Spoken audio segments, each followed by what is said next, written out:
जिनको पाकिस्तान तहरीक इंसाफ पहले ही मुतनाज़ कहती है, वो इसलिए कहती है कि उनके जो केसेस है तहरीक इंसाफ में, वो तहरीक इंसाफ कहती है हमें तो यहाँ से कभी इंसाफ मिला ही नहीं।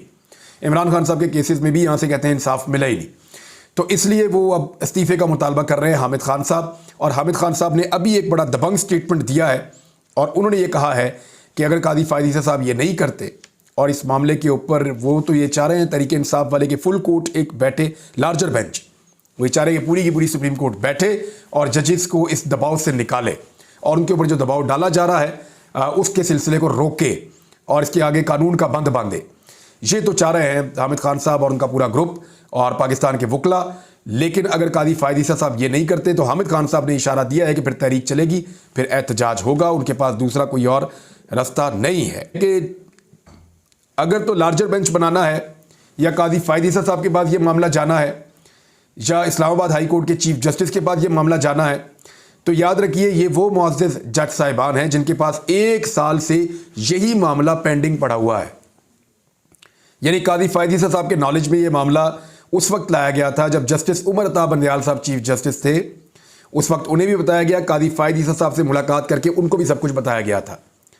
वो 1 साल से इस बारे में जानते हैं, उन्होंने कुछ नहीं किया।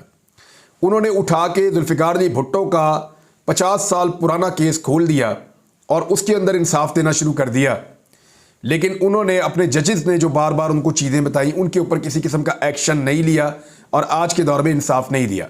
वो इमरान खान के दौर में 5 घंटे गायब रहने वाले सहाफ़ी जिसके साथ बहुत जुल्म हुआ था, मैं उस वक्त भी बोला था, या किसी सहाफ़ी के ऊपर एक मुकदमे के ऊपर तो वो फौरी तौर पे बोलते हैं और बात करना चाहते हैं और बार बार करना चाहते हैं।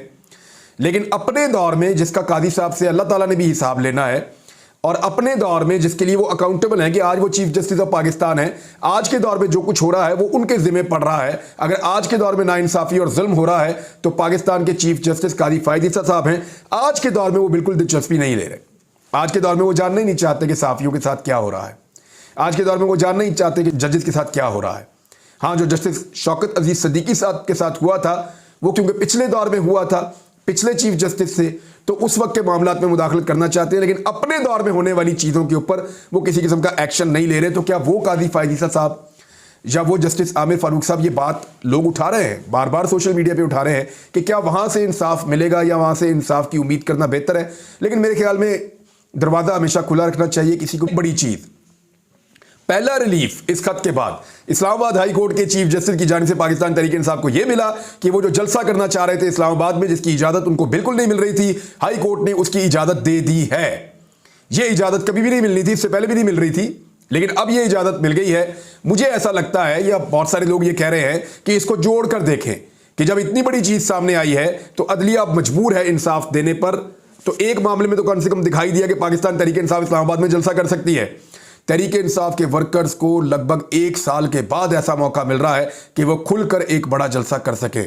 तो इस्लामाबाद के जलसे से तो अब सबको खौफ आना चाहिए, उन तमाम लोगों को जो पाकिस्तान तहरीक इंसाफ के मैंडेट को चोरी करके इक़्तिदार में बैठे हुए हैं। इमरान खान साहब का स्टेटमेंट आप ज़हन में रखें। उन्होंने अडियाला जेल से जो बात की है, उन्होंने कहा जस्टिस कादी फ़ायद ईसा से कहना चाहता हूँ कि PTI की 25 मई की पटिशन को सुना जाए, 9 मई वाक़यात की तहकीकात के लिए जुडिशल कमीशन बनाया जाए।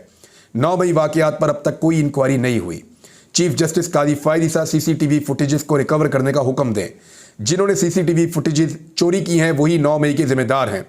क्राइम की इंफॉर्मेशन छुपाना भी जुर्म है। 9 मई की बुनियाद पर एक सियासी जमात को ख़त्म किया जा रहा है। ये सब कुछ लंदन प्लान के तहत चल रहा है। आज इंसाफ नहीं है, जिसकी लाठी उसकी भैंस वाली सूरत हाल है।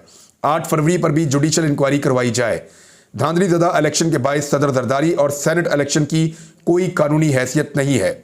मुझे जेल में रखना है तो रखें, मगर बाकी लोगों को रिहा कर दिया जाए। डोनाल्ड लू अगर रजीम चेंज को तस्लीम कर लेता तो उसका दबाव पूरी जो बाइडन हुकूमत पर आता।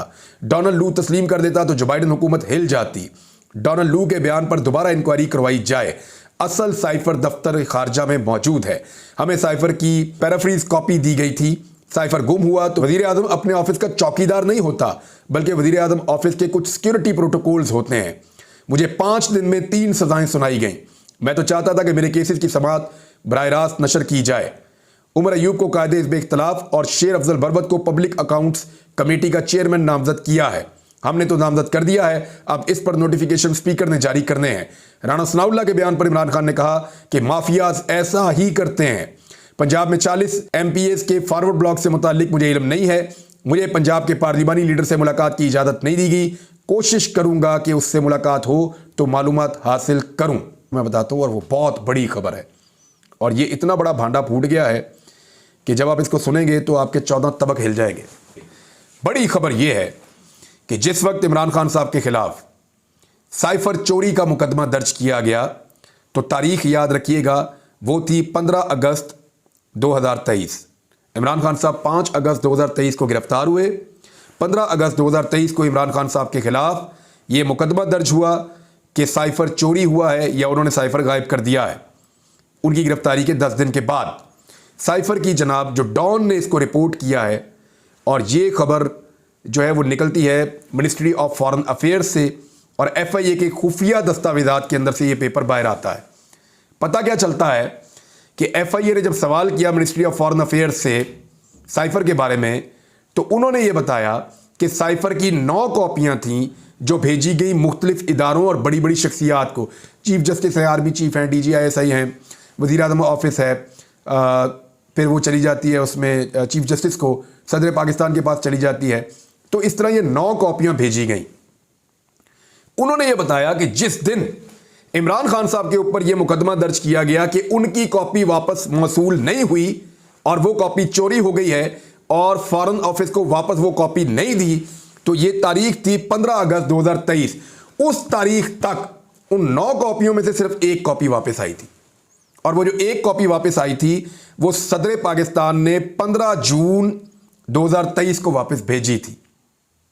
अब ये 27 सितंबर 2023 को मिनिस्ट्री ऑफ फॉरेन अफेयर ने FIA को जो जवाब दिया उसमें ये बता रहे हैं कि 1 दिन पहले हमें बाकी महकमों ने या बाकी जगहों से कॉपियां वापस भेजी हैं साथ की साथ। किसी ने हमें कॉपी उस वक्त वापस नहीं की थी जब कॉपी वापस ना करने पर इमरान खान साहब पे मुकदमा दर्ज किया गया था कि साइफर इन्होंने गायब कर दिया है। अब आप अंदाजा कीजिए ये कितना बड़ा नुक्ता है और ये अदालत के अंदर किस तरह का भूचाल पैदा कर देगा। यानी इमरान खान अकेला आदमी है जिसने साइफर वापस नहीं किया तो उसके ऊपर मुकदमा हो गया। बाकी जो 8 में से 7 दफातर हैं जिन्होंने साइफर वापस नहीं किया, उनमें से किसी के खिलाफ कोई कार्रवाई नहीं हुई।